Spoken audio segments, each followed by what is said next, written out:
I'm choosing a couple of pool noodles in both the smaller and larger sizes. I'm marking different lengths on each one using a long blade, then cutting them like a loaf of bread works really well. Grabbing some brown postal paper, I'm wrapping each pool noodle until completely covered, then trimming it off. With each wrapper I created, I'm ripping it into long freehand strips so I achieve jagged edges, then crushing them up with my hands so the paper is completely wrinkled. I'm pouring some Mod Podge into a bowl, painting it onto the pool noodle, then attaching the paper strips along the full length until completely covered. All the pool noodles are getting the same treatment.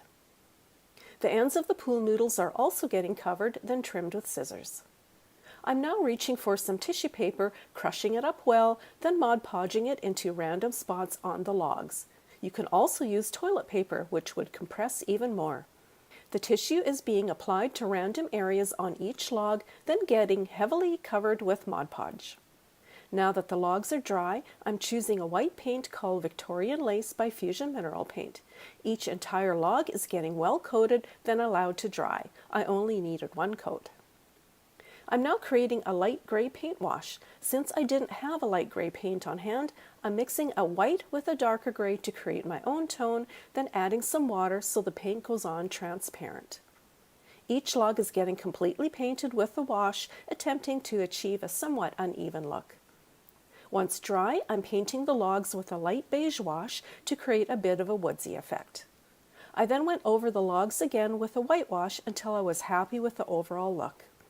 Now that the logs are dry, I'm using a darker gray to paint a stripe effect along the sides using uneven spacing and in random places. The tissue areas are getting a heavier treatment to fully cover each one, which will turn into wood knots. To blur the lines for a natural effect, I'm spraying the gray lines with a water mister until they blend in for a natural look. Once the logs are dry, I'm creating a stack of wood by placing the logs onto the top of some burlap ribbon.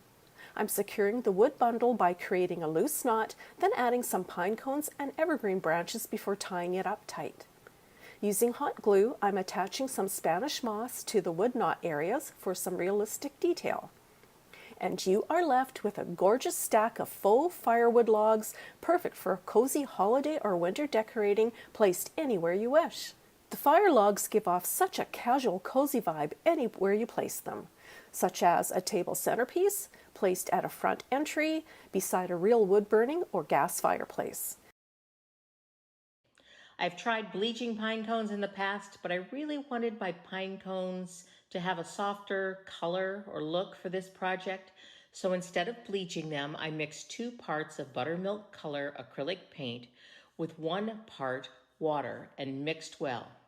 Then, putting on rubber gloves, I dipped each of the small pine cones I had selected into the paint mixture until they were thoroughly coated. I laid them out to dry.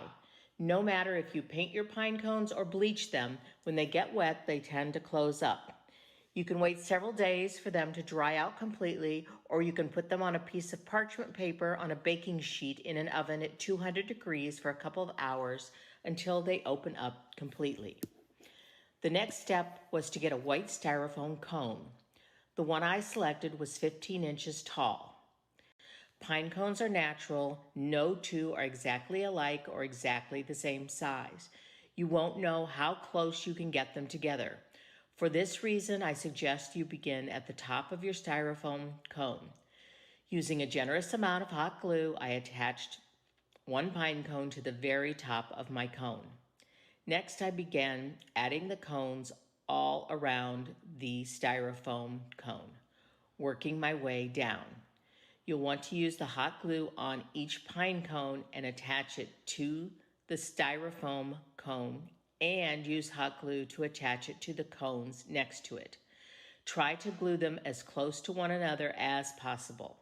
You're still going to have some open spaces where you can see the cone.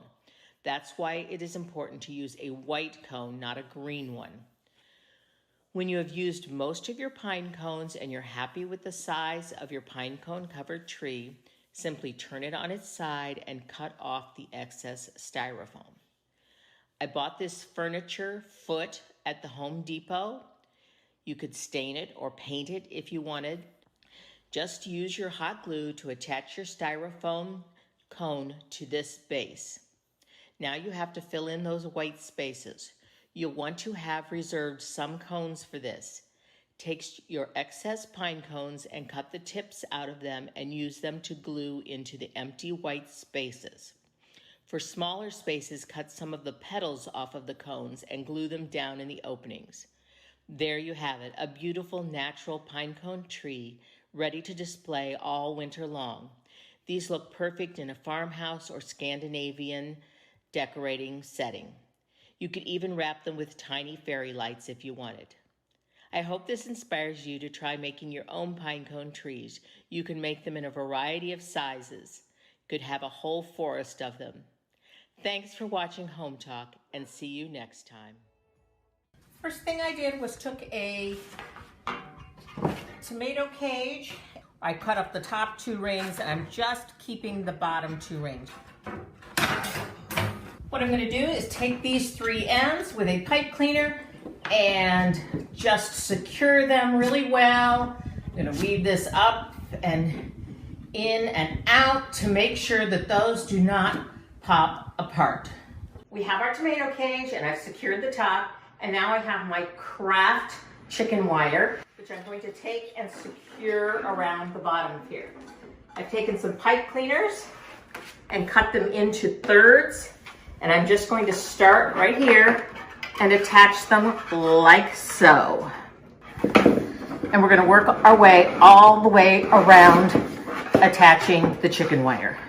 So I've attached the chicken wire all the way around the bottom, and now I'm going to cut off the excess and attach it as we go up. So let's get out my wire cutters and just cut right up the side of it.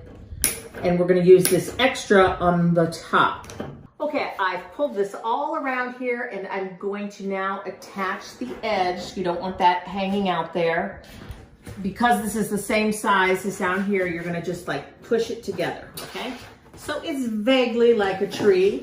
And now we're going to take this part and add it to the top, although we will just need a little bit of it. And we have a tree shape.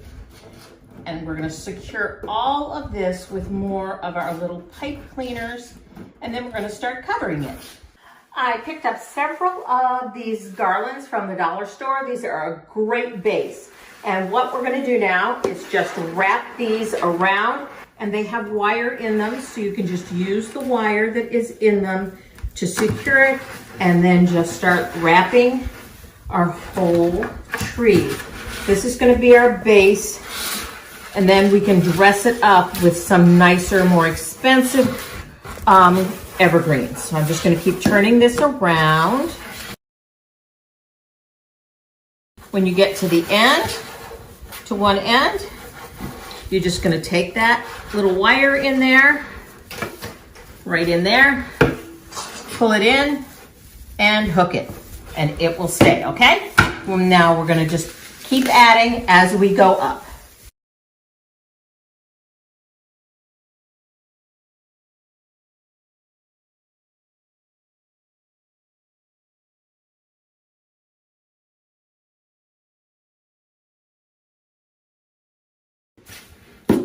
So here's our dollar store, basically our dollar store tree, and now I'm going to dress it up with some fancier evergreens. I've taken 5 of these stems and cut them apart into small pieces, and I'm just going to start down here at the bottom and just stick them right into the chicken wire. And they will hold pretty well. If you want this to be permanent, you're going to use it year after year, you can put some hot glue on them, and they will stick. So we're just going to keep adding these around just like we moved our little tree around before. And then as we go up, we're going to start going higher and put a second row, just like so.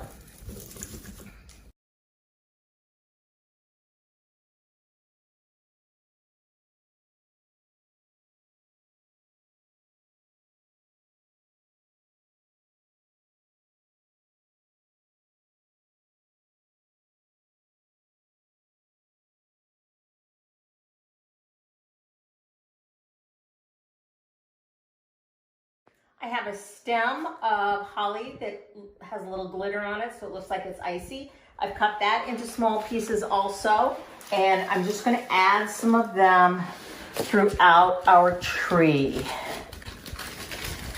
Now this was enough evergreen to do about 2/3 of the tree. The back is not done, but I'm probably going to use this on my mantle, or I'm going to use it in my tavern room on the bar. Nobody's going to be behind it, so I'm not really worried about it.